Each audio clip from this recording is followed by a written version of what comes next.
from the February 12th meeting.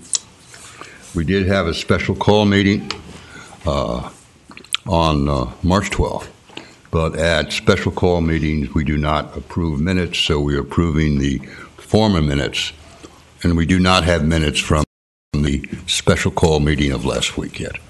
So I have a motion to approve the February 12th minutes. Also move. All in favor? Aye. Aye. The next item on the agenda is a presentation. Are there public comments? Public comments. I'm sorry. We have public comments, as you know, for the Finance Commission, that we permit and encourage public comments at any time, not limited to the line item that's on the agenda. So with that, seeing no preliminary public comments, go forward with a presentation on the electric system rate study results. Cindy? Mr. Chairman and members of the Commission, as you recall, I think it was last fall, we put together a request for proposals to obtain a firm to help us do essentially two things. Look at the city's electric utility rate sufficiency, which we've been managing ourselves for a number of years, and also look at the city's rate structure, which had not been updated through a formal study since 2009.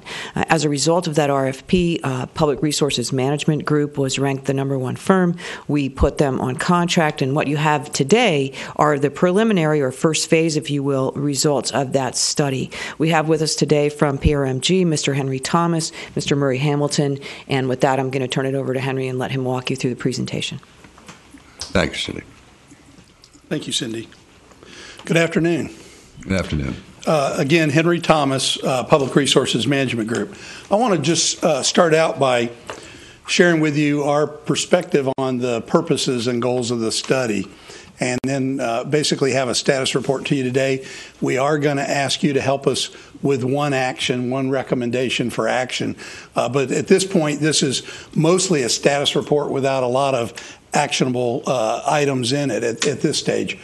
When we were originally hired, the idea was to bring on a cost of service consultant to look at your rate structures and, as Ms. Lawson said, your costs going forward from a third-party objective standpoint. And when we started with the assignment, we broke it out into a number of phases. So the first phase was to look at where we are currently, what the city's rates look like today versus cost of service. And we focused on the upcoming budget year to do this analysis. And we also looked at, we're also tasked with looking at your miscellaneous service charges, which are part of your fee structures that are not associated with monthly service, but with special customer requested services. So we are doing that. We're also looking at a 5-year plan that would give us a plan of what the rates would look like. I'll describe the scenario as business as usual. If we didn't have a lot of changes going forward in your costs, what the rates would need to look like over the next 5 years.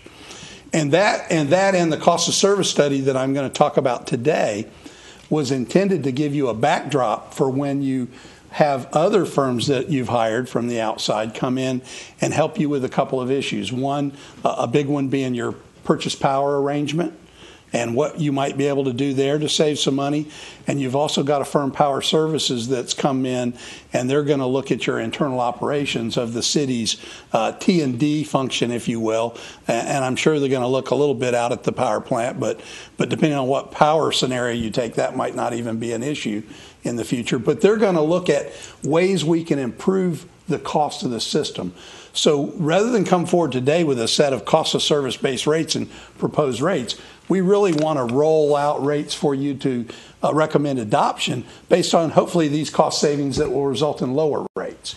So again, the calculations today that we're going to talk about with respect to cost service are to give us a baseline as to what our costs are.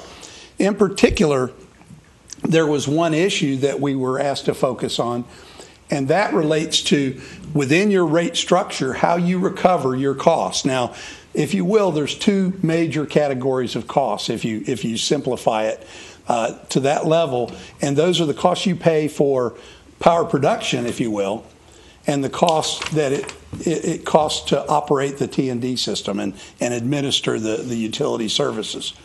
So my firm worked on your last rate study back in 2008, 2009 era.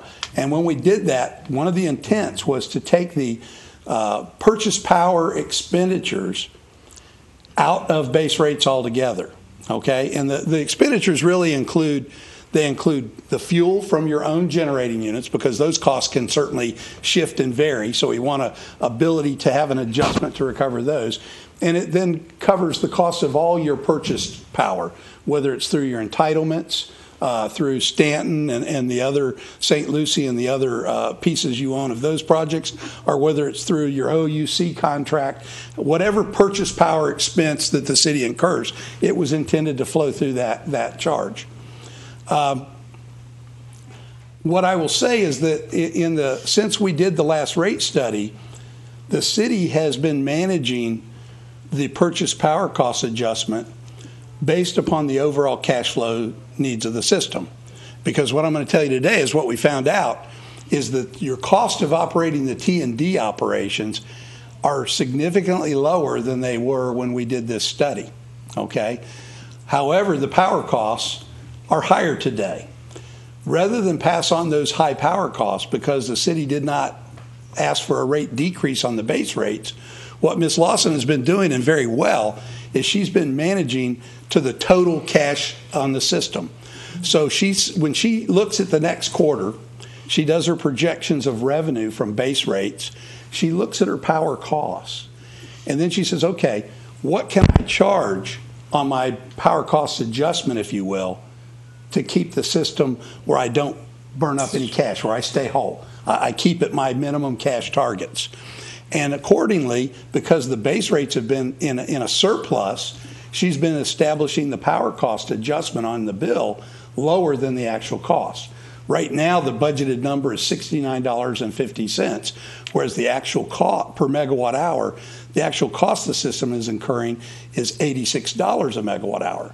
Well, the reason she can do that is because the base rates, which were originally intended to just fund the internal T&D costs and administrative costs, are actually producing a surplus that's virtually identical to the deficiency in the power costs. And that's because of the way she's managing the system. She's recognizing that surplus in the rates, in the base rates, and she's then setting the power cost adjustment accordingly so that she doesn't over-recover and create a bunch of cash flow that's not needed. So that's what's been happening. So we've been asked to look at this development of the power costs versus the base rates and correct it so that we can keep the costs in the right areas, if you will. So one of the things that we're going to ask you to do today is look at a method that we're going to propose that's at least fixes that internal accounting, because it's not going to change the bill one different. Now, there's discussions about what we call it on the bill, and the city staff would like to change that name, because right now it's currently called fuel adjustment, which produces a lot of controversy and concern and questions in the community because it's more than fuel. And people are wondering, when oil prices went down, how come their fuel adjustment didn't go down? They're also wondering how fuel can make up such a large component of the bill. But it's more than fuel. There's the cost of the debt service for all your entitlements and your demand charges, in addition to the energy and fuel that's charged by your power suppliers. So it's really, that change is cosmetic. The other changes that we're going to recommend is designed, at least right now, to be revenue neutral. Now, we could come in and say, look, we've done this cost of service study and you need to make these rate adjustments. But the fact is, we're hoping to come back to you very soon with a better picture. So we don't want to go through the exercise of setting rates to recover costs that we're hoping to mitigate and lower. But we would like to get these two accounting factors, this internal accounting of power costs versus base rate costs, we'd like to get that corrected. I think the city manager said it very well in the earlier meeting. He said, we're trying to create a template that then as we move forward and look at these other issues and how they affect rates, it'll be a little clearer. And so we're going to talk about that. So again, the thing we're asking you to do today is revenue neutral. It will not affect any single customer's bill by a penny. It'll effectively create the same bill.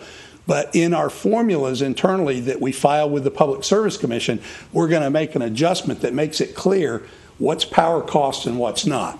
So let's go on, and I'll talk to you a little bit. Since the last time we did rates, I mean, there's been significant decreases in both the capital expenditures on the electric system as well as the operating costs, significant decreases. At the same time, power costs have risen. The cash position at about the time that we completed our last study was trending to zero. Okay, the electric utility was not fully recovering the power costs from FMPA, and at that time they were not making adjustments in accordance to the formula because I suspect more than anything they didn't want to raise the rates, and they were hoping this OUC contract, if they could get there, would help and relieve some of the need. Well, it so happened that it sort of ran out. In other words, we ran out of cash before the OUC contract came into place. So what Cindy and Jim have managed to do in operating this system in the last several years is put it back in a good financial position. It's not sterling. You know, we're not trying to hit the top of the market, but it's acceptable, and it gives you, basically you've got 30 million in reserve, 17 million which are unrestricted. And what we'd like to see is in the neighborhood of 60 to 90 days of operating expense as a minimum. Right now you're hitting 80 days of operating expense. And when she's setting this quarterly power cost adjustment, if you will, I'm going to call it that because it's easier for me to remember it that way. But when she sets that each quarter, she recognizes and is trying to maintain roughly 17 million in unrestricted funds. So the other issue that matters here is because you're a municipal utility that issues tax-exempt debt, you have certain covenants in your bond resolution that require you to set rates relative to your debt service levels and such. Now, these aren't things that are revenue requirements, but they're compliance tests. And we've done those compliance tests, at least on where you are today. We're currently working on the 5-year projections. We've got a working set of numbers that are being reviewed on the miscellaneous charges. And then when we get the feedback from the power arrangement and from the power services study, we'll be able to put all that into this model and show you the rates we'd like you to adopt. But again, starting where you are today, if you'll go to the next one, Murray, while you haven't adjusted your base rate since 2011, the power cost as adopted has ranged from a low of 60 to a high of 76.50. Currently, it's 69.50. And at least according to the formulas that we file with the PSC, the amount of purchase power included in base rates is zero. Now, there was an observation from a gentleman from the public this morning, and it was a very accurate one. And what it was is that historically, utilities, when we first put these adjustments in, it was because it was essentially started around the time of the Arab oil embargo back in the late 70s. When utilities were still generating with oil prices shot up significantly, and the utilities didn't have a good way to respond. And they argued that these were costs that they should be entitled to recover. They shouldn't have to go through the expense of a full rate case. And we put into place back then adjustment clauses. Well, it used to be that whenever you did a rate study, you set your base rate to include all your estimated fuel and purchase power expense. And then as you went forward in time, if that cost changed, you made these small adjustments. And there's still some communities in Florida that do this today, where they've got most of their costs in the base rate. Now, a few years ago, and Chef knows the year better than I, but the investor-owned utilities in Florida, they have their own generating costs and their fixed costs in their base rates. But they were required to strip 100% of the fuel costs out of their rate. So if you look at an FP&L bill, it has a line that says fuel. And that is, there's some other small adjustments in there for energy conservation policy funding. There's some small things, but the majority of that line item is fuel, okay? Whereas what, again, the municipals were doing was putting most of that in the base rate. Well, we were asked last time to pull those costs out of the base rate, And then that way, on the City of Vero Beach's bills, you would see clearly that this line basically recovers the city's operating costs for the T&D system, and this line covers the cost of your power, okay? Now, had Ms. Lawson continued to follow that formula, the rate today would be $86, not $69.50. But if she set it at the cost recovery based on the filed formula, she would over-recover and your $17 million would keep rising. She didn't want to do that. So until she could get a rate study done, again, she was managing the bottom line cash, and she did a great job to make sure the cash stayed level and we didn't set the rates too high. But in fact, we're not following the formula as it's prescribed, because the formula was intended to change as fuel costs change and track those costs. And in fact, there's even an allowance in it to true it up, because part of the pact with the customer is we're not supposed to make money on this adjustment charge. It's supposed to reflect our cost. And therefore, if we set it a little too high or a little too low, the formula actually has a true-up provision in it where you can come back and true it up if necessary. That being said, the $69.50 was in base rates, and what we're going to recommend today as we go through this is to acknowledge the amount in base rates that we're subsidizing that $69.50. We want to acknowledge it as power cost, as opposed to the original intent was for capital and operating expenses of the T&D system.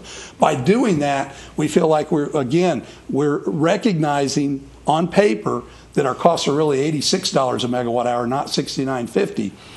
If we went back and said, okay, let's lower the base rates, lower them, and then raise the adjustment to $86, there's some problems with that. One is the power cost at $86 includes both demand-related costs, fixed costs, that are, in the case of the demand customers, part of that cost is in the demand charge, and there's variable costs. Unfortunately, where the large demand customers' rate is so low that if we were to make the adjustment between the two rates without assuming it's in the base rate, we'd actually create a negative energy charge for the demand class. So again, we felt like it was important to recognize the $86 as the true power cost, get a formula filed by the PSC that reflects that so that we're following our filed rate tariffs, but not to change anything significantly now, because until we can lower rates, I don't see any advantage in, as I said earlier today, changing the chairs on the deck. Well, let's not do something that's going to have one customer's bill go up or down, because we think in the near future we're going to be able to lower bills.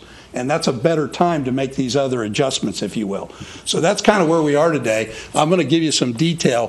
When we looked at the how you were managing it, and you were using your power cost adjustment and your base rates, again, to manage to total system needs.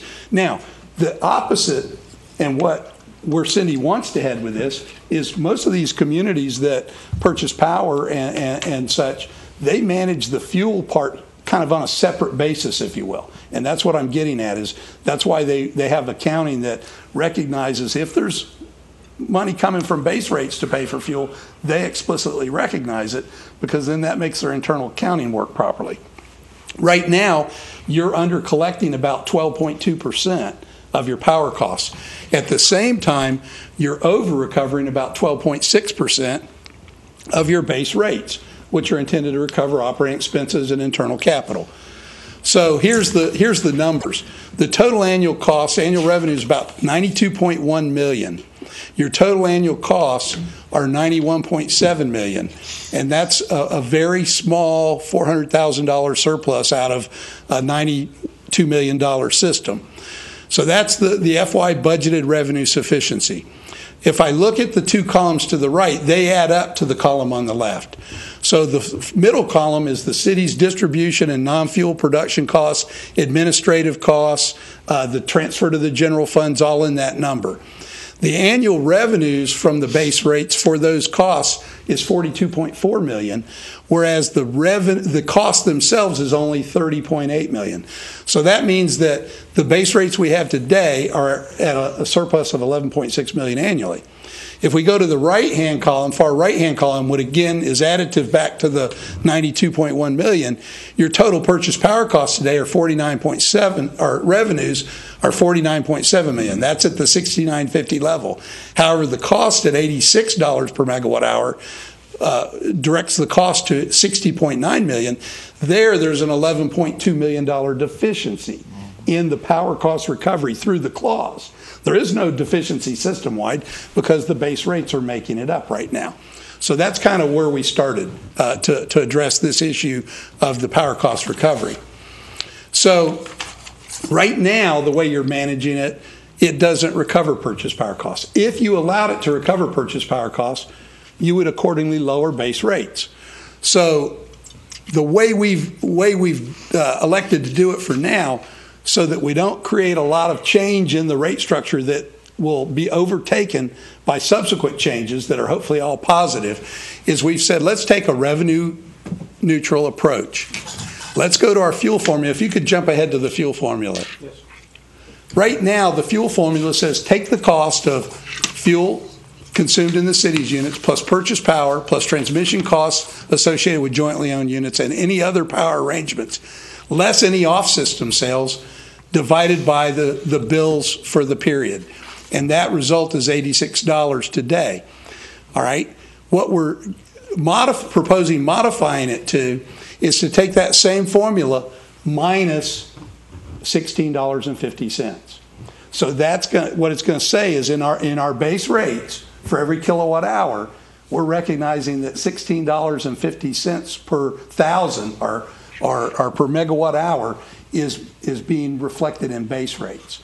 And so that allows us to get back to our $86 number, stay whole, acknowledge it as a power cost, and yet nobody's bill, the bill will look identical to what it is today. We may change the name of the label because, again, staff would like to get rid of the nomenclature of fuel because it is not fuel, and that does cause people to be confused and concerned. And so we're going to call it purchase power, and we're going to still show it on the bill, and it's going to be $69.50 with the acknowledgement by all the policymakers and file with the PSC that we're going to recognize that $16.50 is in base rates. That way we don't have to lower base rates to be able to raise our power cost adjustment, but we also keep everybody's bills neutral for now until we can make more progress with rate reductions. So it's a pretty innocuous thing that we're asking you to do, but it does clean up some things. In the alternative, you don't have to do anything. I don't think if the alternative was to implement cost of service rates and roll this out, I would say let's just wait and do nothing. But I think as an interim step, this isn't a bad step. It won't require a lot of work to file the tariff with the PSC. They won't have a problem with it. We're not asking for any kind of increase from the public, but it'll give the internal recognition of power costs a little more strength. And so when we look at alternatives going forward, we can compare them to what we know is in both base rates and power cost adjustment. So that's kind of what we're recommending. Now, this next couple of charts starting on page 10 just sort of takes you through how we're doing it right now. So the first line, the purchase power cost is $86, and then there's in terms of what's included in base rates, it's $0, and then you've got a $69.50 per thousand adjustment for a total power revenue of $69.50. All right. Then down below, you've got the city and non-production fuel cost per megawatt hour at $40.40, but the revenue is $56.90. That difference, if you add them up, is $56.90 and $69.50 is $126.40. So what the proposed adjustment would do is it would still start with $86 cost. It would acknowledge that $16.50 per megawatt hour is in the base rate. It would then take the adjustment of $69.50 and say there's $86 in power costs in our rates. And then below, you would take the $40.40 cost, compare it to the $59.60 less the $16.50 that's that is power cost related, which again then syncs up to the base cost recovery. So it's really it's an internal accounting thing more than anything, but it will again give Cindy the ability to track things, and in the future would allow you to true up and do things like that. Right now it wouldn't make sense to true up because you're purposely under recovering. So why would you want to true that up? So and the bills won't change. And what these charts do, I'm not going to go over every one with you, but if you look at them, you'll see that what they're doing is they're taking the existing and the new proposal, and they're showing what the charges are before and after the adjustment, and the fact that the purchase power adjustment is still $69.50 on the bill.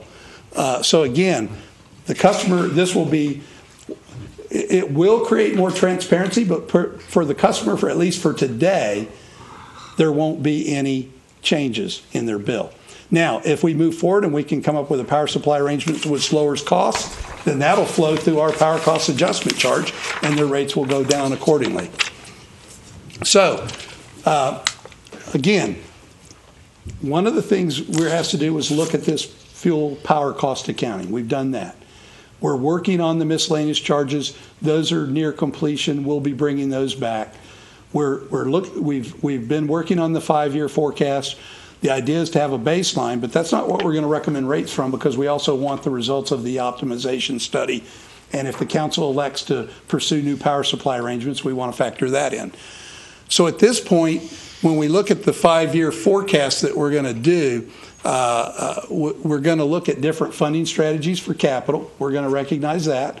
Right now, we've described the funding strategy that the city uses as major improvements or debt funded. Expansion related, you can use impact fees or debt, and then recurring projects are financed on a pay-go basis. And we're gonna look at that issue more thoroughly in the 5-year forecast. But the idea is to give you a baseline from this 5-year forecast of what happens if you continue to operate business as usual. Now, one of the things that we're aware of is, for example, you've got some debt costs for one of your entitlement units that may be going away within the next 5 years.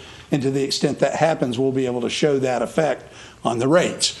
And again, we want the optimization study factored in as well. So in addition to the miscellaneous charges, to the 5-year forecast, and to the fuel accounting, we've been also asked to do a cost of service study. Now, we wanted to have a baseline for that.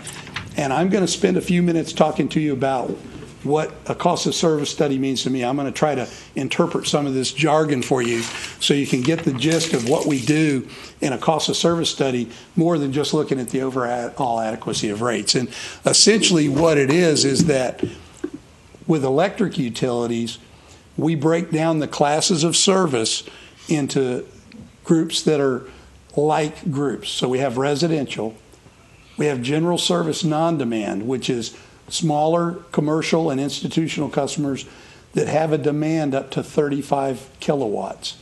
And then for the demand class, they go from 35 to 499 kilowatts.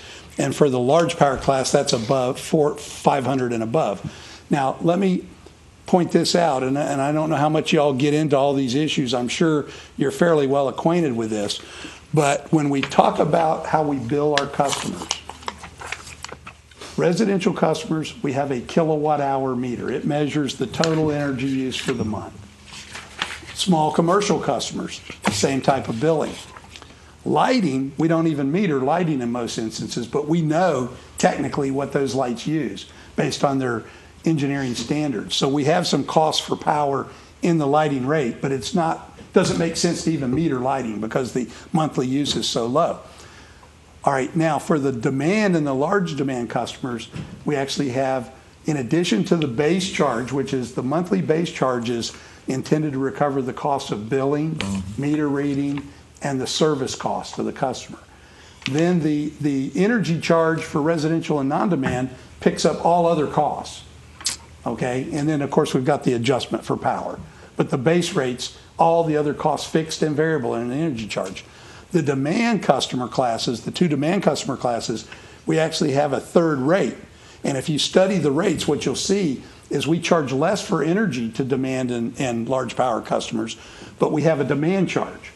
That demand charge is based upon their highest usage in a given 30-minute period for the billing month. So it's a continuous measurement, and what the meter does is it picks up on the highest demand within the last month for a given 30-minute period. And that's what the customers build their demand charge for. With electric systems, we don't have the ability to store our capacity, So what happens is these instantaneous demands, the system has to be designed to meet them. So with the larger customers, it gives us a more accurate cost recovery. It's fairer, and it more reflects the cost of service to put a demand meter on them and measure both the demands and the energy use. For example, if a customer has a high demand but never uses any energy to speak of, and you bill them an energy-only rate, then they're not really paying for their capacity costs. But if they have a lot of energy use and a fairly constant energy use, this rate will actually reflect that and lower their average cost. So by breaking the rate up into two components, it is a better measure of the cost of providing service to that customer. The reason we don't do it for the non-demand and the residential classes is historically it hasn't been worth the extra metering costs to measure demands for those classes. Now, we're aware, for example, that FP&L is starting to look at, for their very large residential customers, putting a demand meter on them as well. And that's something we could consider doing when we design rates.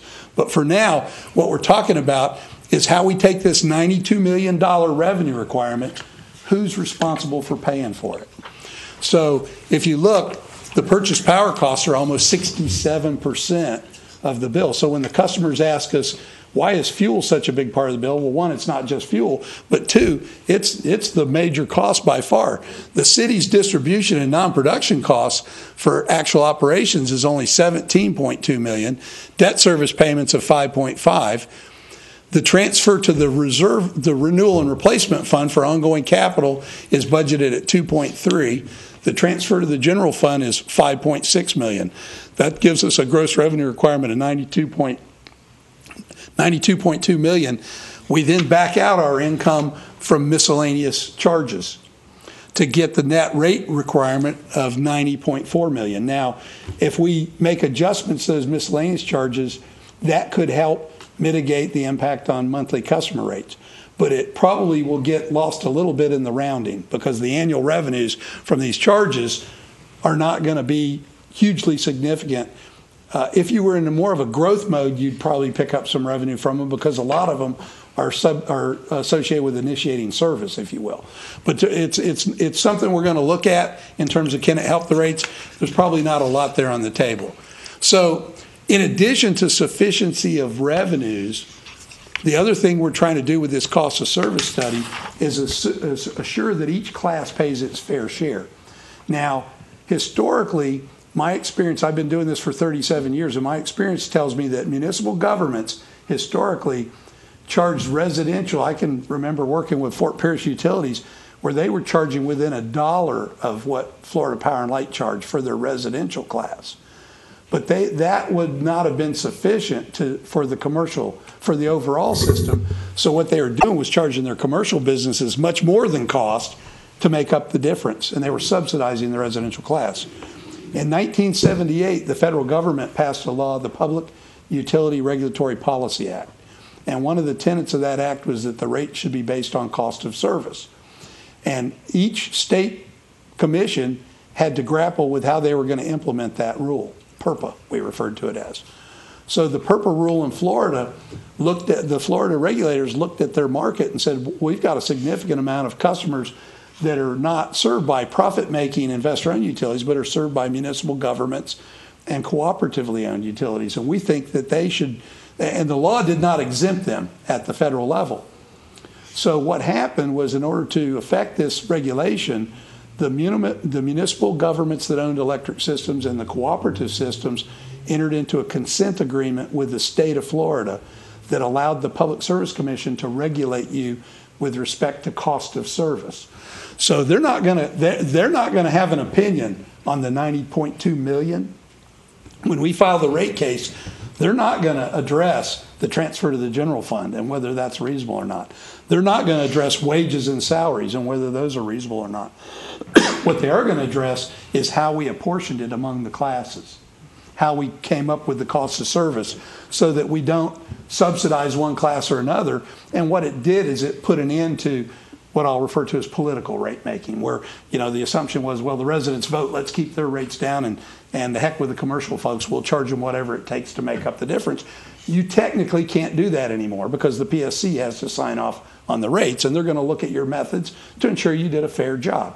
That being said, the results of the cost of service study I'm going to share with you are minimal in terms of the movement compared to what they're used to looking at.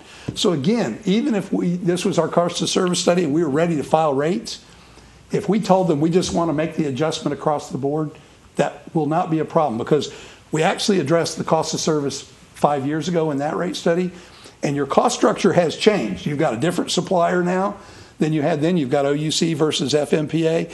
You've got your internal costs have changed quite a bit. So the cost structure is different, but the results of the cost of service study are well within. Keep in mind, this is an analysis. It's not definitive. And we're talking a few percent in either direction would meet the cost-based rate. So again, that's pretty good. So we're not starting from a bad position. But I'm going to real briefly, so that when we come back and talk about this more and actually propose rates to this committee, I want you to at least understand what process we went through. The first thing we do is we classify that $90.2 million into what we call fixed capacity related, customer capacity related, and variable or energy costs. Well, what we're really doing there is we're looking at the functions. Power costs either have a demand charge, which is a fixed charge, or a usage or energy charge. So we put those costs in those buckets.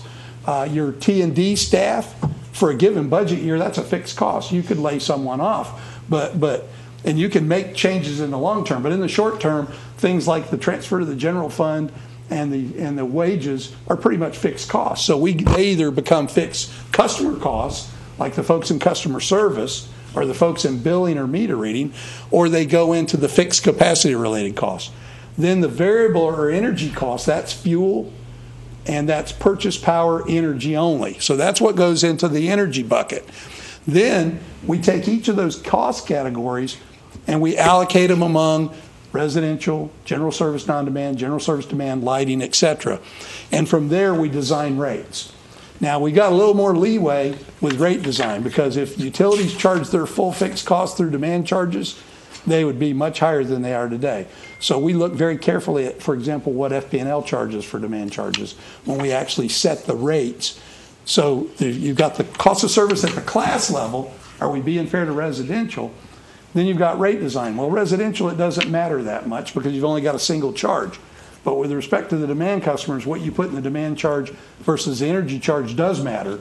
And again, we've got a little bit of leeway there. We don't have to do pure cost of service, because I honestly don't think anybody does in the market. That being said, when we allocate these costs, we've got factors that we use. For example, if it's billing or customer service related, we allocate that by the number of accounts. Costs the same thing to read a meter and bill them, no matter how big they are and how much energy they use. Customer facility related reflects the fact that the meters and service facilities that are on site are much bigger for a demand customer and cost a lot more. So we weight the accounts by the cost of those facilities to come up with that second weighted number. Demand is really the driver of cost of service. Energy costs, we can look at the sales forecast. That's the relative amount of energy. The issue of demand is that when you buy your power from this third party, whoever it is, and you're paying demand charges, that again is based upon the city's peak demand at a certain point in time. So when we look at the demand that we read on our retail meters, that's not what we get. We get that customer's highest demand when they're at their highest peak, not at the time they're on our peak. So in order to do this kind of work for the investor-owned utilities in Florida, they do what they call load research studies, and they literally go out and sample all their customer groups, and they collect hourly data, and they go back after the fact and look at what hours their system caused, what were the peak hours, and they said, okay, who contributed to it on average? How much did each residential contribute? How much did non-demand and demand? So what we've done to affect this cost of service is a load research study would cost the City of Vero Beach far more than a rate study, because it's expensive data to collect. No municipal and co-op systems that are regulated by the PSC that I'm aware of do their own load research. But one of the methods that is accepted is we look at what Florida Power and Light files with their rate cases. And they just in 2013 filed their load research data. Now, another term I'm going to use that is a bit of jargon, and you've probably heard it before, but it's the term load factor. And load factor is really the relationship of the peak to the average demand. So the higher the peak is of your customer group relative to its average demand, the poorer the load factor and the more costly it is to serve, because you've got capacity there that's not being utilized if you've got a poor load factor. So what we did was, in the 2014 load research results that Florida Power and Light filed, they have two load factors that we look at. One is called the 12 CP. That's the contribution to the 12 monthly peaks on the system. And the other is the non-coincident peak. That's each class's own peak as a class, not as an individual customer, but when does residential peak as a whole? When does non-demand peak? And that really relates to substation investment and things like that, whereas the 12 CP factor is more power production cost related. So what this shows is, for the residential customers on Florida Power and Light, their 12 CP load factor is 62.6%. But then when you look down this chart, non-demand is 72.5, demand is 76.8. So those better load factors mean that they're going to get less fixed costs relative to the energy costs that we allocate to them. And it's typically if you take all the costs, customer charge, demand charge, energy charge, forget about the segmenting it into pieces, just take the total cost and divide by the sales, you'll find that the cheapest customers to serve are generally your demand and larger customers, because they have better load factors. And similarly, we've got the NCP load factors here. So this was a real driver. This is probably the most important driving factor in the cost of service study, is what we assume about who contributes to the peak. Now, I chose FP&L for two reasons. One, they're big, so their survey covers a bunch of customers, and residential customers, they can be different in certain jurisdictions because of things like gas service and things like that.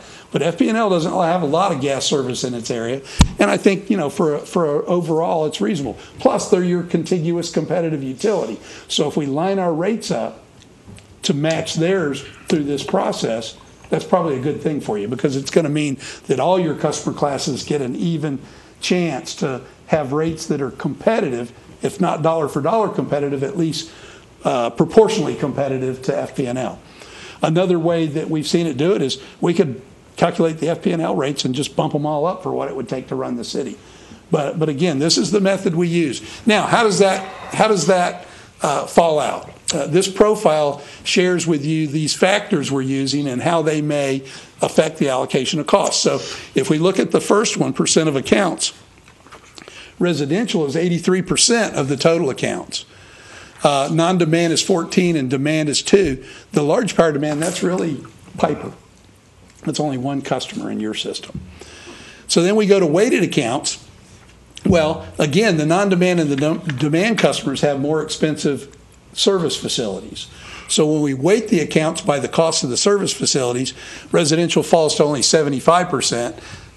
General service non-demand goes from 14 to 20, and general service demand goes, in that cost category, picks up 4%. Then the next one is energy sales. So 36% of the energy sales are to the general service demand class, 49% to the residential class.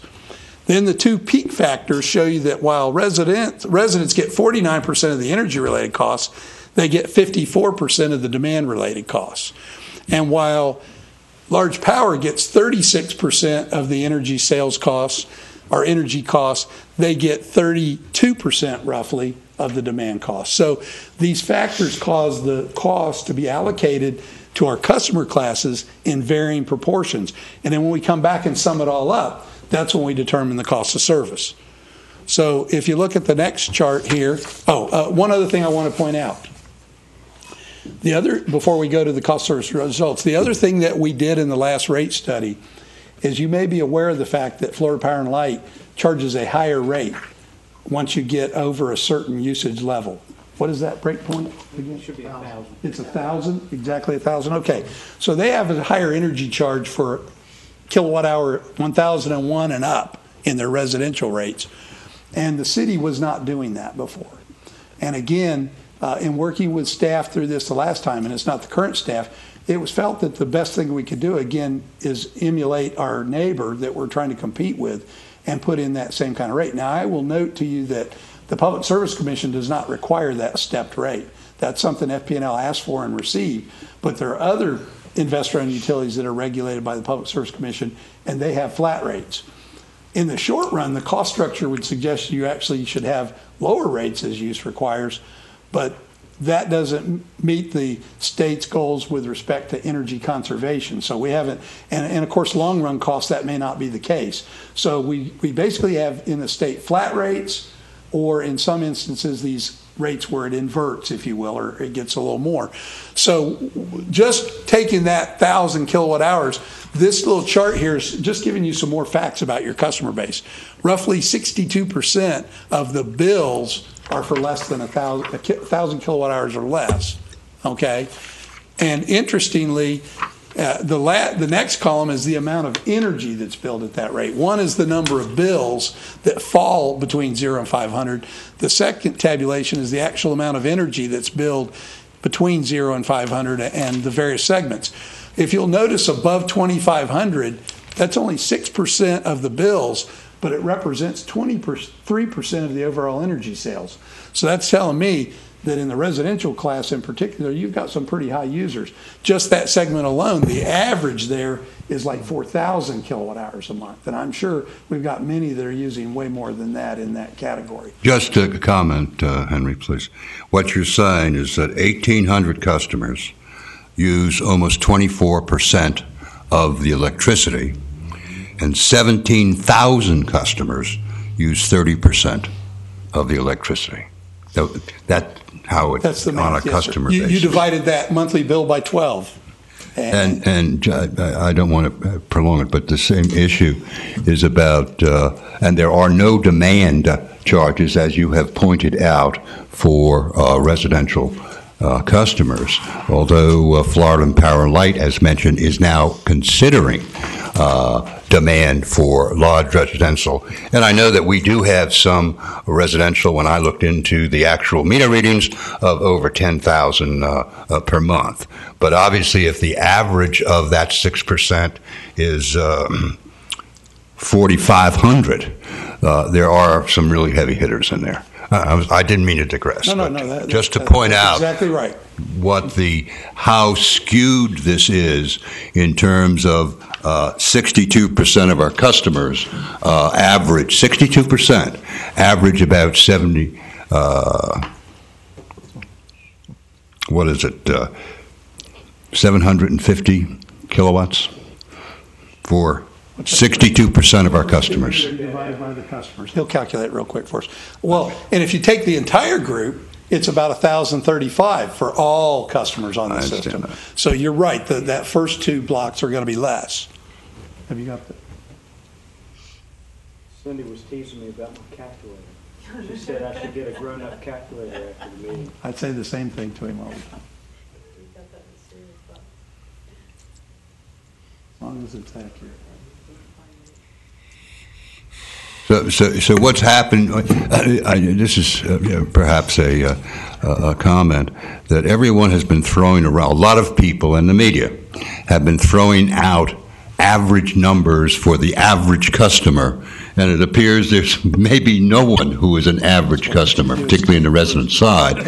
So we should really take care in terms of using comparative rates at the mystical 1,000 cutoff, since 62% of our customers use fewer than 1,000 kilowatts a month. Just as a comment to temper perhaps some of the excitement that has been pointed to our rates. Well, and if you take those first two line items, as you asked, and look at the average use within that, that's all bills up to 1,000. It's 500. So those first two all average. Take the first two lines together, it's 500 kilowatt hours a month is the average. For 62% of our customers. That's correct. Thank you. That's correct. So back to the cost of service then, we take these characteristics that we base this on, and we took those costs And that 90.4 million revenue requirement, we broke down, and the customer service related, that's the billing, the meter reading costs, roughly 1.9 million. Customer facility related, just under $1 million. The demand related costs, those are the fixed costs, is 57.9 or 64% of your costs. The energy related costs are 29.4 or 32%, and then we've got roughly 300,000 in direct assigned to the lighting class. So when we look at the costs, these are the costs that then we take those characteristics that we just talked about, the number of bills, the energy use, and the demand contributions, and we apply it to those cost levels, and we allocate the cost. Now this is, again, preliminary. It's not, we're not asking you to take action on it, but what it says today, if you look up at the top of the chart, it says existing rate revenue in millions, total system 90.4, residential 46.2, non-demand 11.8, general service 31.3. If we come down and look at what the cost of service calculation would tell us, residential should be 47.7, non-demand 11.3, general service demand 30.3. What that's saying to you is the current residential rate is, based on our cost of service, about 3% higher than the cost of service, and the non-demand rate is about the residential rate is higher, so we're gaining they're paying less than they should there, and the general service non-demand is paying about 4% more, and general service demand about 3% more. Now, that being said, that's based on the current cost structure.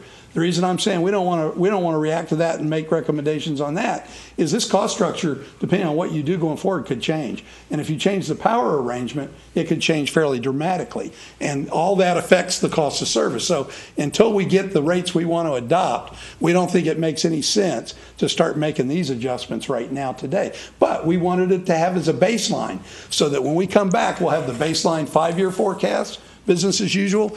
We'll have this cost of service study, and then we can compare what the new ones look like. And keep in mind, even though there's a variance, we wouldn't expect it to be zero in any of these studies we do. And the fact that we're within 3 to 4% is about as good as it gets most of the time when I come in and do an electric cost of service study. Usually there's more divergence than that when you start out. And there was the last time we did this 5 years ago.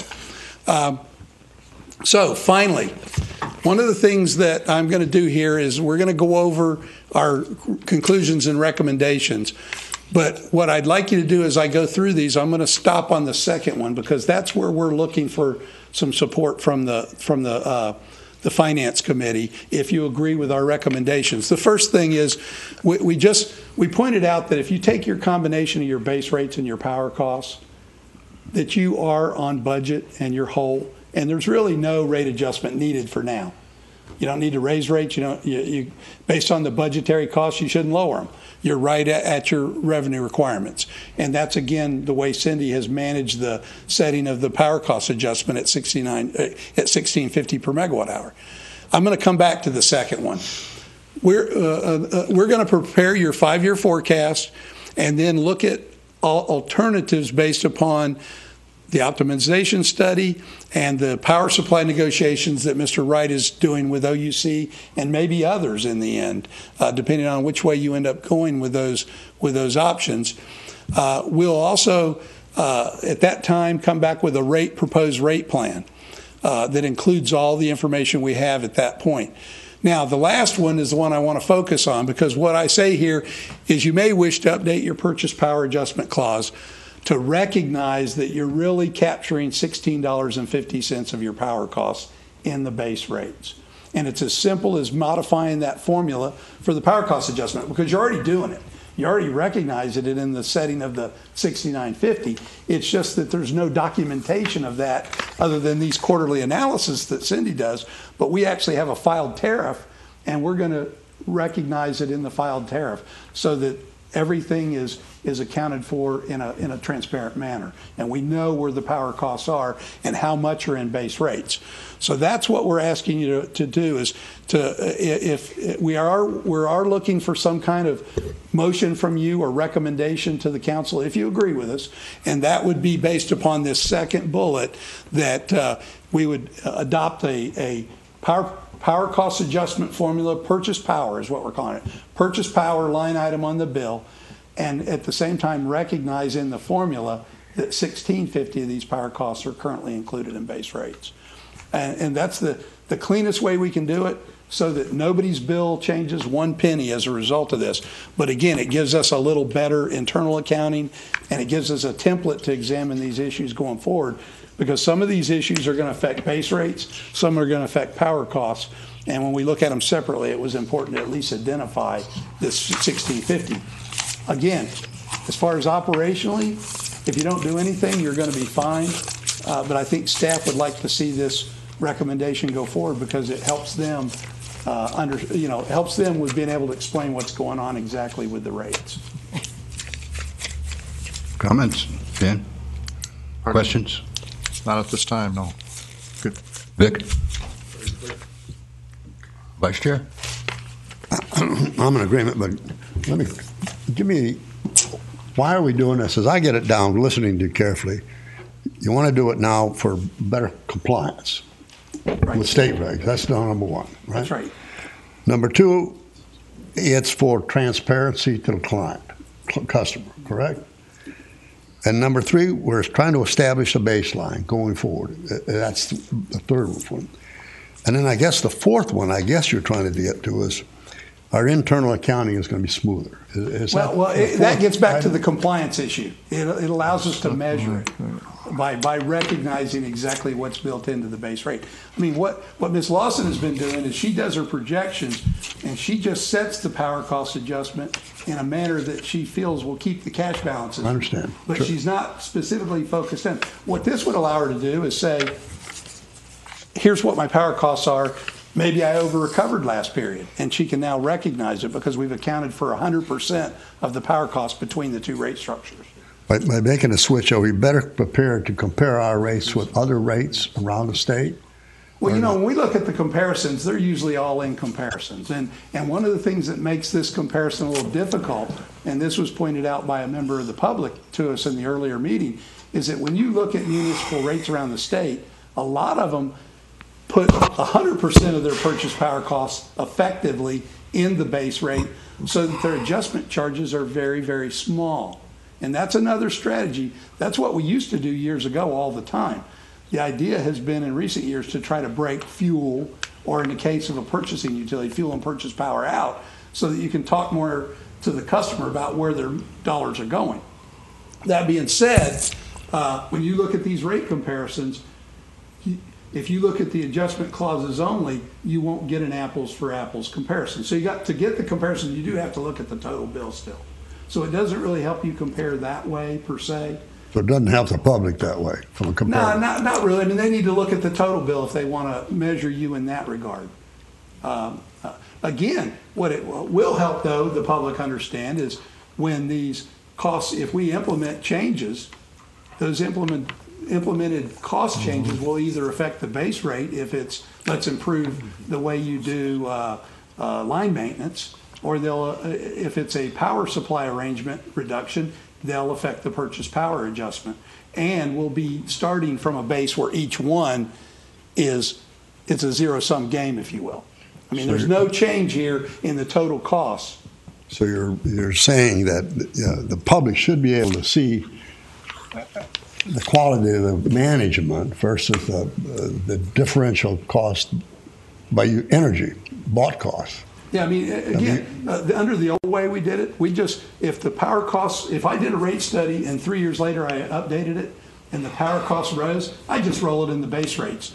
Nobody could really see what was going on there. It is a good idea to break it out, but what I'm struggling with is if I try to break the 1650 out, then to do that properly, I'd have to start making other rate adjustments to make it all work. And I don't want to do that until we have some good news. I don't want somebody's bill to go up or down based on these interim results. But I do think staff would like to see the change for, again, transparency purposes, cost, regulatory, all those reasons you cited. I'm in agreement. Do you want to offer a... Go ahead. Sure. Thanks to Glenn's comment, I have a question now. be patient with me, okay? If we update the purchase power adjustment clause, so we recognize $16.50, that's per megawatt hours. Yes, sir. Okay, is that going to be in cement, so to speak? Is that going to be? Does that mean in the future then we're always going to have $16.50 in base purchase power? Because right now we have nothing. Is that right? Right, that's right. Okay. And what I would tell you is that what we're thinking about doing, and this is again, this isn't something we're bringing back next week yet or anything like that. But when you look at the $69.50 or the $86, more importantly, some of that is demand-related costs. So when we track it 100% through energy, over time that can cause the cost of service to not be as accurate as when you started. So we may talk to you about pulling that $16.50 back out.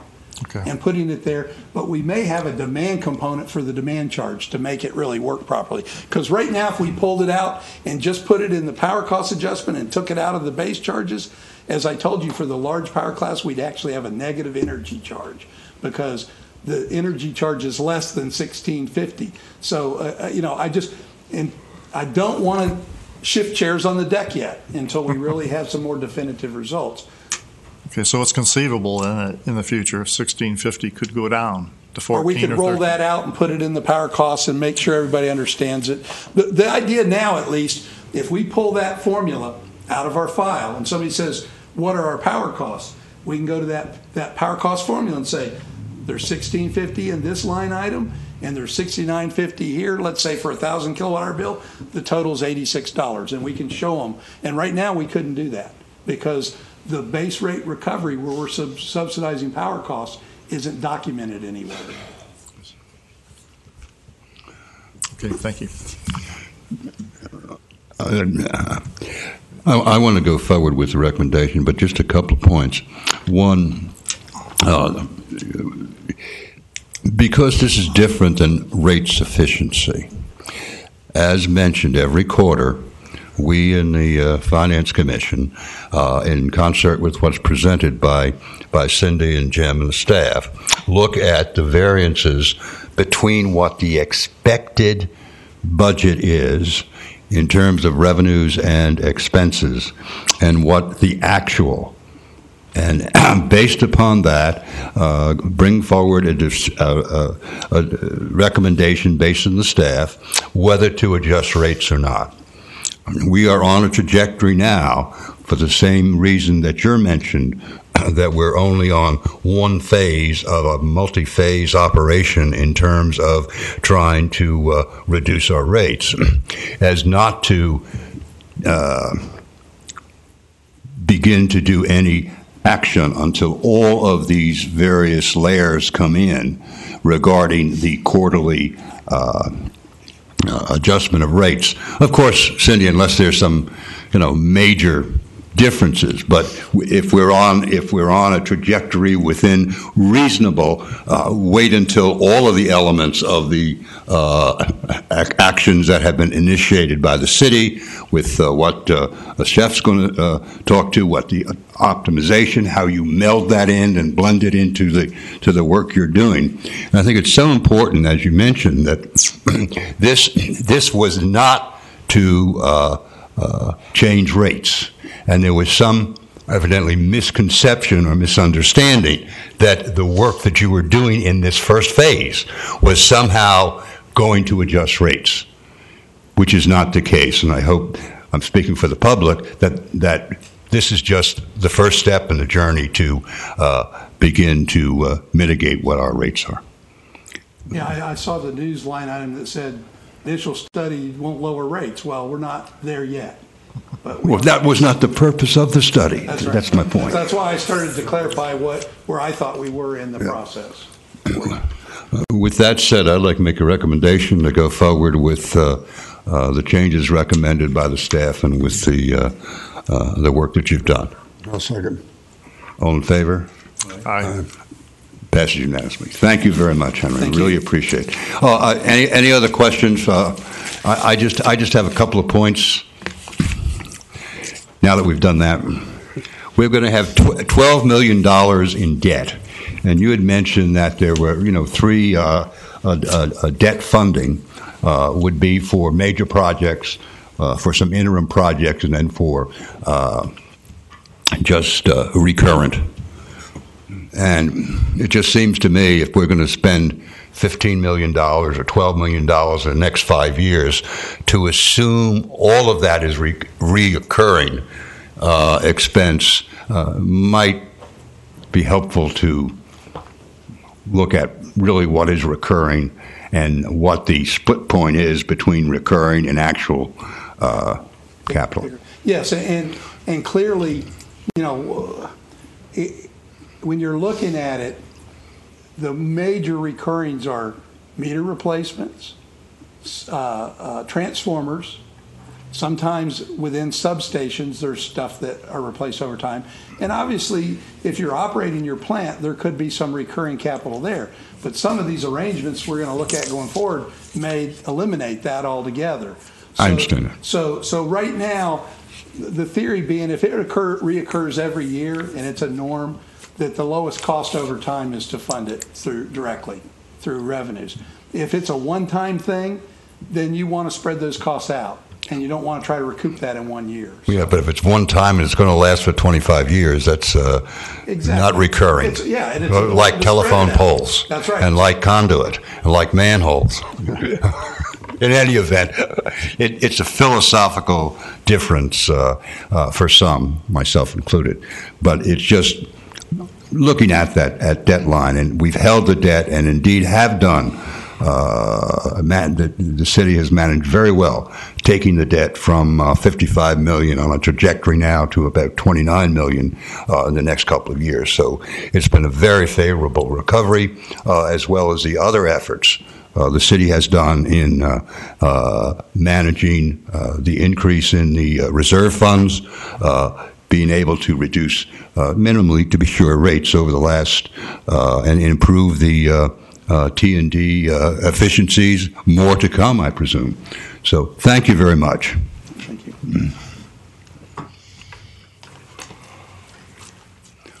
Any comments from the public?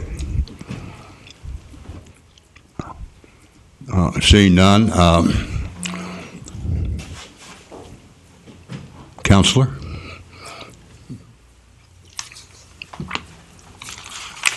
Thank you, Mr. Chairman. Good afternoon, everybody. Glad to be back.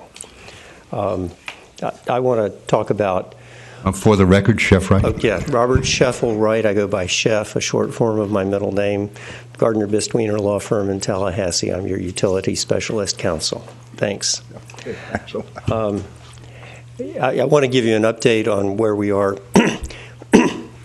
in our discussions with OUC, and to give you a preview, I want to ask for a recommendation to council that you authorize your negotiating team, which is, generally speaking, Mr. O'Connor, myself, and Mr. Bill Harrington, to proceed toward negotiating definitive agreements with OUC based on their November 25th proposal. So with that as a projected end result here, what we did was we evaluated 4 power purchase cases.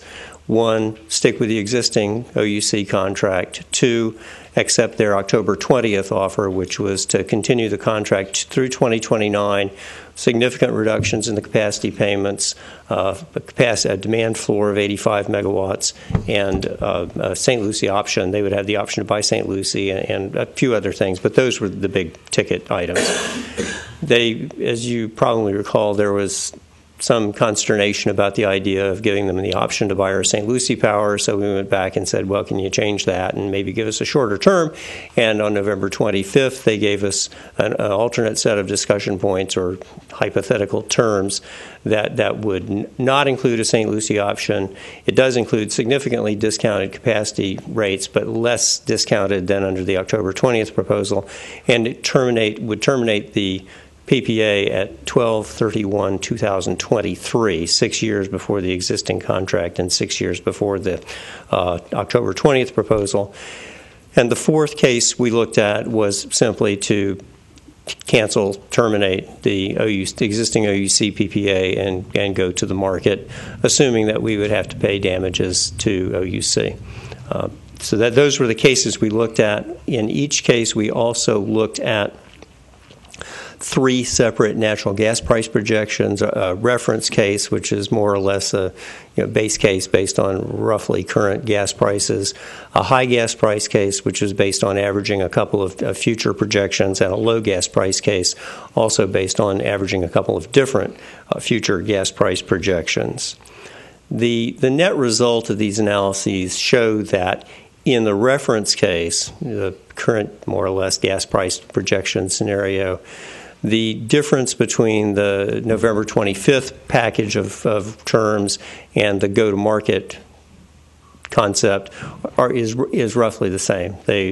We would come out about the same in terms of our long-term net present value bulk power supply cost. And either of those is less than either of the other 2 cases. It's less than the go-to-market case, and it's less than perform the existing PPA. Under a high gas price scenario, take the OUC November 25th offer gets better. If gas prices were to be even higher, that scenario becomes even better. The reason for that is that OUC has significant flexibility in terms of their ability to generate power using coal or gas. Higher gas prices, they can flip to burn more coal, thereby reducing their energy charge versus the Florida market price of energy, which is generally driven by the price of natural gas burned in a pretty efficient combined cycle unit. OUC has the flexibility to flip between about 70% coal, 30% gas, and to about 70% gas, 30% coal. And presently, they're running about 70% gas, 30% coal, which is actually comparable to what FPL and Duke are running these days, within a couple of percentage points.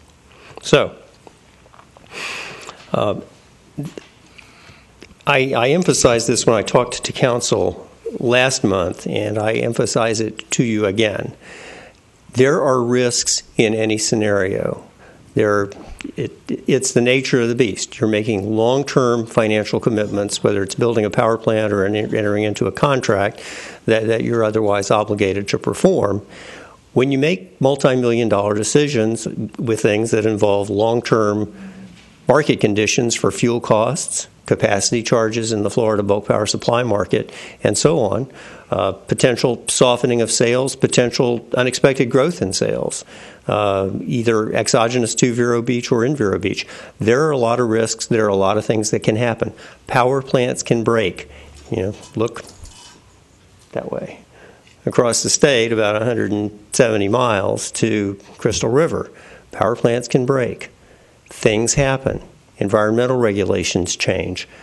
We made the best assumptions we could make trying to line all this up, and we got very, very direct with both FMPA and with OUC, asking OUC, do you guys intend to spend significant money to upgrade Stanton environmentally? And they said, no, we don't. We asked FMPA, do you intend to issue any new debt with respect to the Stanton project? No, we don't. There's a scenario where they could be required to, but it would be disputed, and it would be very interesting if it were to come to pass. But the point is, there are a lot of risks.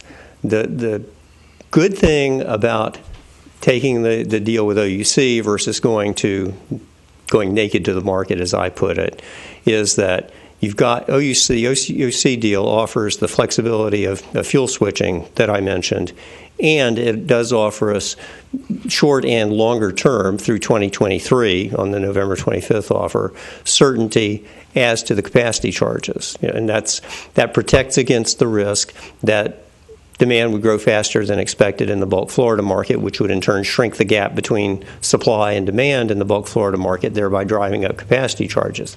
Could things get softer? Could we make that decision and 4 years from now be paying them $9,000 a megawatt month, $9 a kilowatt month, and the market price is still hovering around $6? Yeah, that's possible.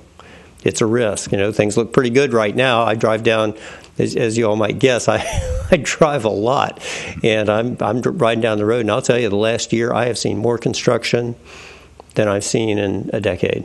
I'm just everywhere, outside the cities. I mean, there's acres and acres and acres and acres outside Gainesville. It's just cleared and developed, cleared and developed, cleared and developed, cleared and developed, whether it's shopping centers or residential or whatever. Demand is growing in Florida, and our sales are up, OUC sales are up, our tourism is up. Who knows? There are a lot of risks. Where we come out is that balancing all the risks, balancing all the considerations, we think that going forward to negotiate a definitive agreement with OUC based on the November 25th proposal is the best way to go. We are looking at some additional tweaks to that include trying to reduce our billing demand, the amount of megawatts we pay for, partly through the observed fact that we recently hit the highest billing demand we've hit in at least 3 years and maybe 5. In February of this year, we hit 167 megawatts as an absolute peak demand. Our billing demand for this year and for next year is proposed to be calculated on 175. So we're talking to them about shaving that. We're also talking to them about possibly shaving off some additional megawatts through implementation of an interruptible rate, which it would have to be honest to God interruptible. It's not like, I'll tell you, I've been doing this for almost as long as Henry and not quite, and he's been doing it for almost as long as Bill. But I used to be the rates guy at the PSC, and I pretty much wrote the rule on interruptible rates when I was on the staff of the PSC in the early 80s. Here's the deal.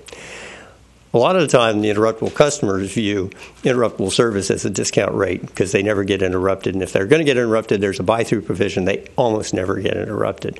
But if the utility's not obligated to serve, you got to be able to interrupt the customer or alternately whack them with a serious penalty if they don't do what they commit to do under the tariff. But bottom line is, if you have a real live, honest-to-God interruptible rate, like we could stand one at our wastewater plant, we could run our generators instead of being interrupted, and that'd be fine.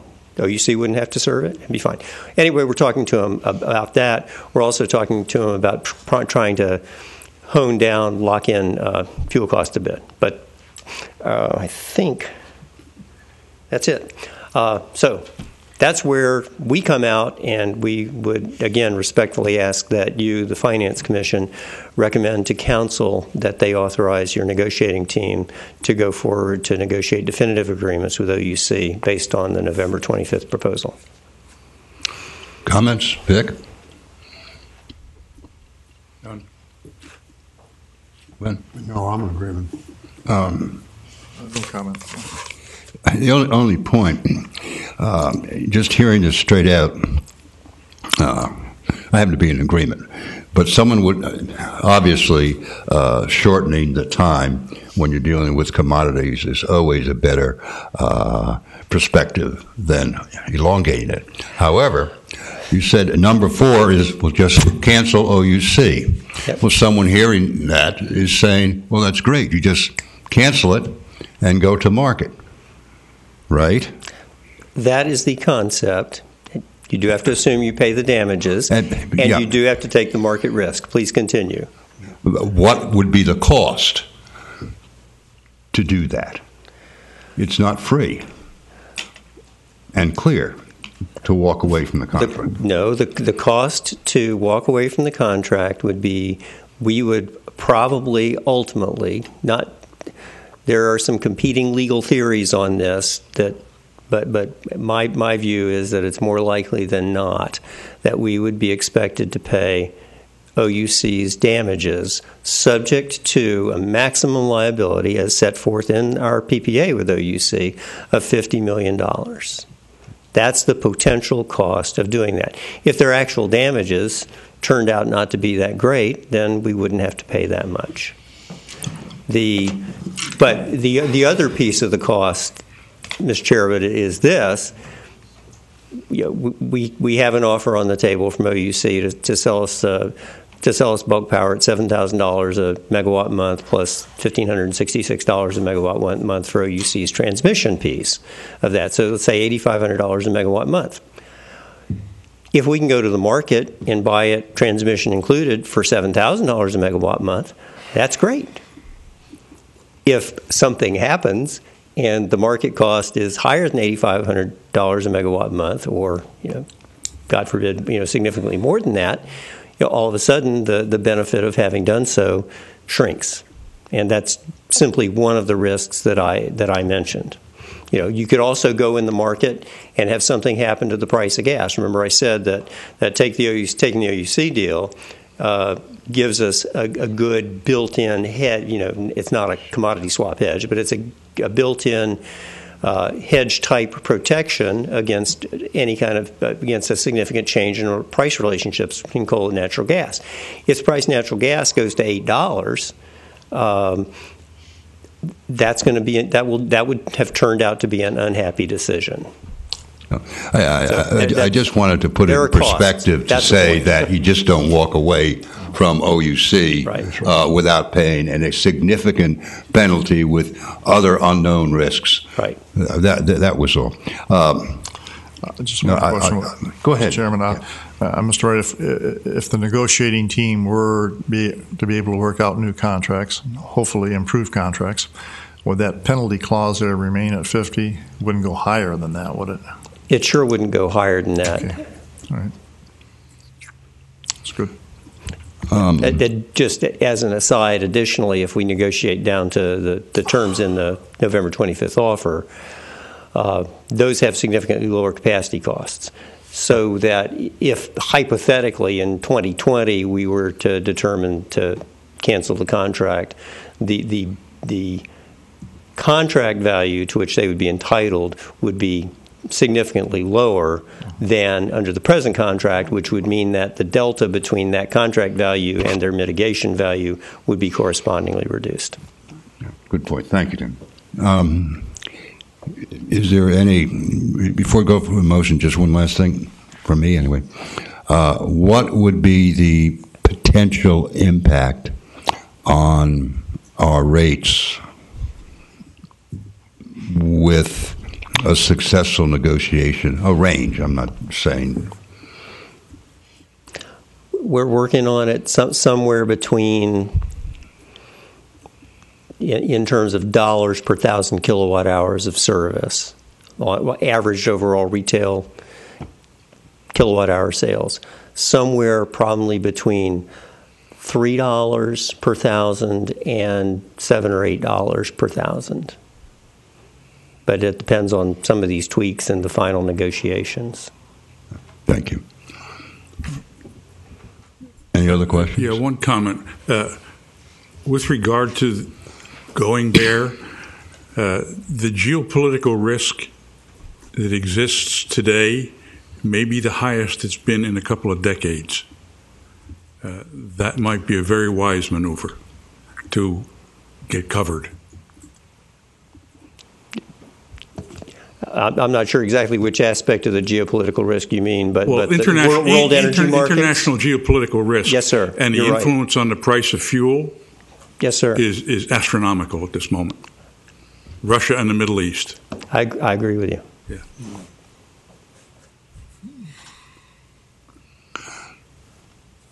If there are no other questions or comments, I'll make a motion to support door number 3 on the 25th, going forward to the, have a second? I'll second. All in favor? Aye. Aye. Thank you very much. Thank you all. I just had one more issue, and that is Councilman Ault has been working diligently with, I know, with FMPA, and perhaps, Randy, if you wouldn't mind just giving a update on what the situation is with the municipal agency. Randy Ault, 935 Seagrape.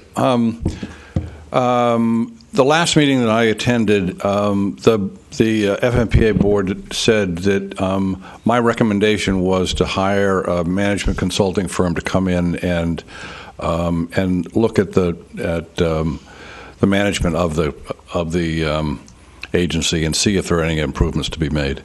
They've agreed to have to go after an RFP to bring in someone to look at the issues in the audit initially, and then I think to if they decide to expand that to look at other things, and so that's kind of where it stands. So we'll see. So they'll be going out for an RFP the next time. Yeah. Questions? Any questions, comments? Randy, I was in this morning's meeting too, and Herb raised the question, what's the downside for us to direct the letter to the other cities and talk about a better balance between the technical side and the financial side in participation from the other cities? I don't think that's a downside. I don't have a strong view myself. I don't have a strong view on the technical side versus the elected side. I think we have actually two representatives in this room. Jim O'Connor was a member there for a long time, and Tom Richards was there, a member for a long time. Both, opposite sides of what we're recommending, and both would take the job very seriously and do a good job. And so I'm kind of not sure what should be there. For someone like me to be there as a representative, it's an uphill slog to understand what's going on there. And I'm not so sure that a representative like me is the right person to be there. I'm not so sure how to best manage an organization like that. No, but I sort of agree with that. I'm not sure either. But on the other hand, we've lived with it now this way for many years, and you can't help but feel that sometimes Einstein's law is working. We're following the same course stupidly. And I don't know, I can't see what it would hurt us to try to get the other cities to think in terms of bringing on more financial group alongside of the technical. I don't see the downside. What do you mean bringing on the financial group? Well, I mean, try to get some people on that board that have a little more financial side versus just the technical side. Yeah. I mean, maybe there's a 25-75 relationship or a 60-40 relationship. Yeah. Just so you don't have this homogeneous thinking. Yeah. I'm confused, and I don't feel like I can recommend. If you want to recommend, or Herb wants to recommend, or say something, that's fine. I kind of would like to have a neutral management consulting firm come in and say, "Hey, wait a minute now, this isn't done right. We need utility people or experts, or we need finance people, or we need elected people to be doing this." And that's kind of what I'm hoping, is that some final kind of recommendations from them would guide us about what we recommend, or what we push, or what we see as the right way to do this. And to be responsive, maybe interrupt, I see it in three ways. There's a financial aspect, which is enormously complex. Yeah. There's a technical aspect, which is enormously complex. And there's a political overlay that is very complicated based upon the situation for each of the given members. So that's what the mix is, and sometimes it becomes flammable. Yeah. So I'm not so sure who should be there, who should represent it. I mean, I don't pretend to be the smart one that understands this. I'll go along with what people are recommending. I'm hoping we get somebody that comes in that's really looks at it completely and thoroughly and says, I think based on what's going on here, this is how we ought to be managed. I guess I can't see the catalyst for that type of change. I don't see what the pressure point is for them to do that. I guess. I think the audit was one pressure point.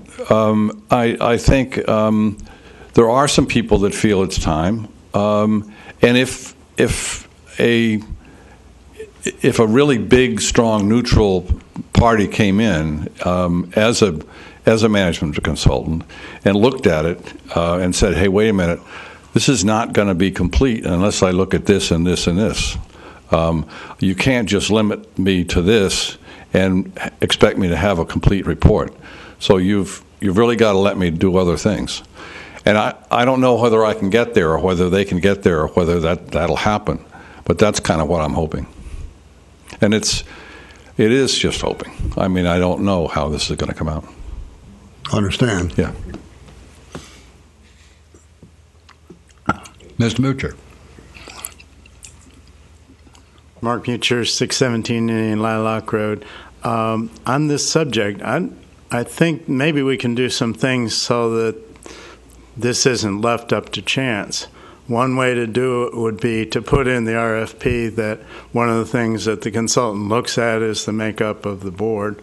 A second way to do it would be to allow for a period of comment similar to the All Aboard Florida debacle. They issue a preliminary recommendation. All the members get, and cities and boards like yours and utilities and the city council get a chance to comment on it, and then that's discussed by the consultant and perhaps the FMPA board as well. But leaving it up to chance, it's not going to happen, because you know the old thing about when you hire a consultant, you pay them to tell you what you want to hear. And if we can somehow get a mechanism to get around that, it'd be a good thing.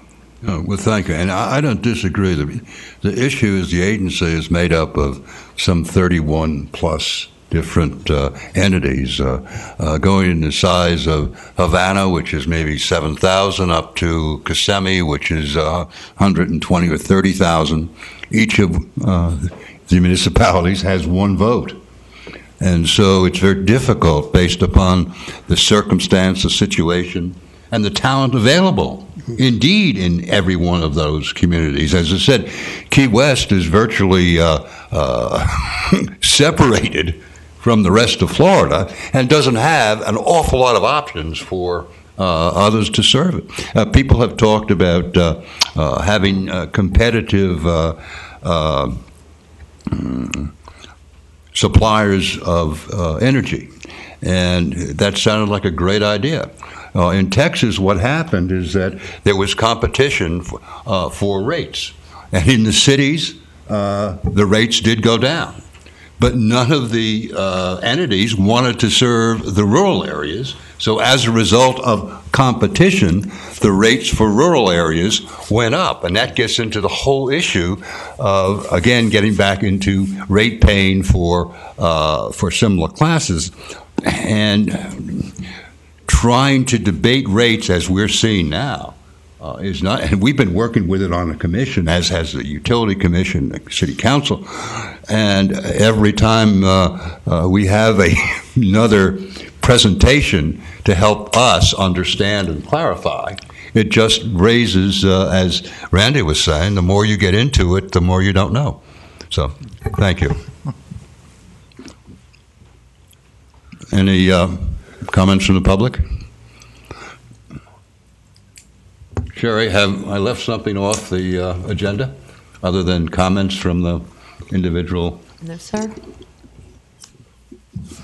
Good job, Mr. Chairman. Good job. Thank you. I'll make a motion to close the meeting. Move to adjourn. We'll move to adjourn. Just our next meeting, Cindy, is going to be somewhat based upon some of the information you will have available, or when any of the other RFPs come through, or anything that the city council directs us to do.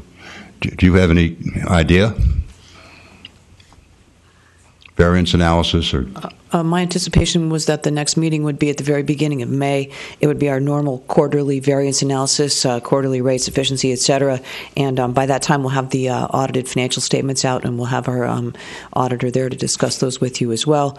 And then lastly, we're going to bring you back a little table of OPEB numbers for the trust funding. So unless you want to split that up into multiple meetings, I think the quarterlies will be fairly quick. It's second quarter and everything's on track. So the focus would be a brief discussion of the CAFR and another discussion of the OPEB with some of those comparative numbers. You have a date in mind when? First week of May-ish. Pardon? Around the first week of May. I think that's been our normal meeting, right, is the week after the end of the month following the end of the quarter. And we normally have it on Thursdays at 2 o'clock. So, Sherry, if you wouldn't mind finding out what that date would be. second week in May on a Thursday at 2. The second week? I think May falls. That would be May 14th. May 14th? All in favor? It's open if you'll have everything together. 7th would work too, I think. Yeah, I'll be closed on the 20th. The 7th, I have a planning and zoning board The meeting. 14th is fine then. All in favor? Aye. Opposed? With that, adjournment? Second? Second. All in favor? Aye. Aye. Thank you. And thank you very much for coming, our out-of-state distinguished reporters.